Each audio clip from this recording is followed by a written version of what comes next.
Class 10 welcome once again.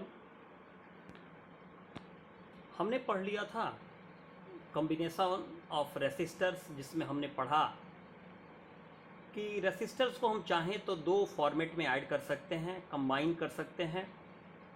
एक format था series का, जिसमें हम लोग एंड टू एंड कंबाइन करते जा रहे थे, और दूसरा था पैरेलल का, जिसमें जितने भी रेसिस्टर्स जो यूज़ करने थे उनका इनिशियल और फाइनल पॉइंट कहीं माने दो पॉइंट के बीच में ही वो सभी के सभी एडजस्ट थे। उसके लिए हमने फार्मूला भी बताया था। सीरीज के लिए हमने बताया था R equal to R1 plus R2 plus R3, मतलब जितना भी रेसिस्टेंस रहेगा सबका जो सम निकालना हो, रिजल्टेंट रेसिस्टेंस निकालना हो, तो दिए गए रेसिस्टेंस का सम निकाल देंगे। तो आइए इस बात को हम लोग प्रूफ करें। सबसे पहले एक फिगर बताते हैं। इस फिगर में देखिए, ध्यान से देखिए इस फिगर को। ये देखिए, ये बैटरी, चलिए दो सेल का है, दो सेल का सिंबल है, तो दो सेल का बैटरी है। और इस बैटरी का कैपेसिटी क्या है? तो ये बैटरी जो है वो V वोल्टेज जो है अप्लाई करता है। और देखिए यहाँ पर एक R1, R2 और R3 तीन रेसिस्टर्स को हम लोग सीरीज में कंबाइन किए हैं, एंड टू एंड जोड़े हैं। और ये पहला जो आपका जो रेसिस्टर है उसको मान लीजिए उसका पोटेंशियल डिफरेंस V1 का है, दूसरे वाले का V2 है, तीसरे वाले का V3 है। लेकिन सभी के सभी एक ही बैटरी से जुड़े हुए हैं, तो फाइनली ये ये पोटेंशियल ये डिफरेंस अगर V इसका है, मान लीजिए पूरे बैटरी का, तो मतलब साफ है ये तीनों रेसिस्टर्स के लिए जो अलग अलग जो पोटेंशियल डिफरेंस आ रहा है, इनका सम जो होगा वो उसके इक्वल होगा। यानी कि ये जो V आप देख रहे हैं वो इस एंड से इस एंड तक का है। A और D पॉइंट का टोटल पोटेंशियल डिफरेंस वो V बता रहा है, और A से D के बीच में मानना है कि R रेसिस्टेंस जो है वो काम करेगा, यानी कि वो रिजल्टेंट के बारे में बात कर रहा है। तो मोटा मोटी आपने फिगर को देखा।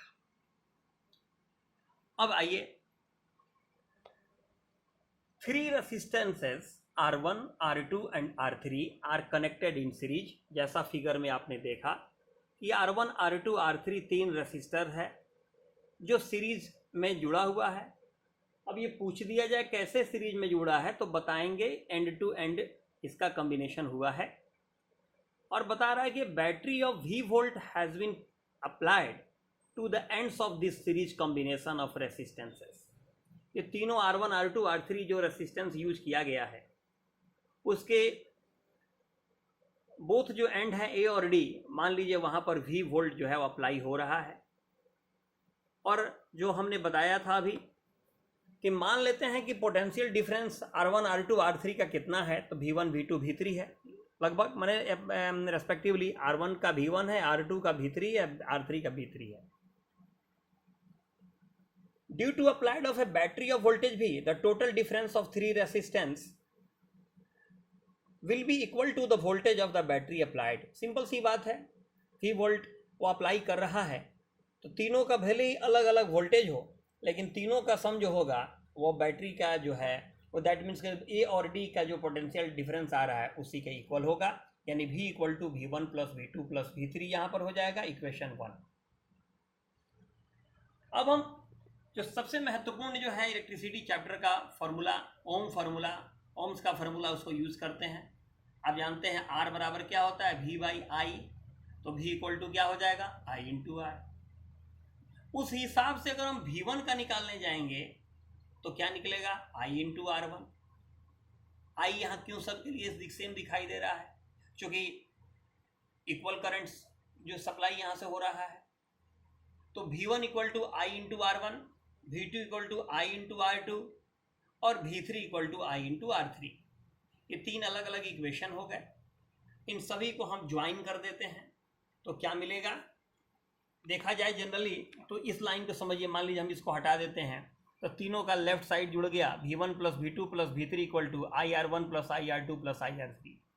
अभी आपने देखा था इक्वेशन 1 में कि V जो इक्वल था किसके, V1 plus V2 plus V3 के, इसलिए हमने क्या किया है, इन तीनों के जगह पर, इसके कॉम्बिनेशन के जगह पर भी को लिख दिया है।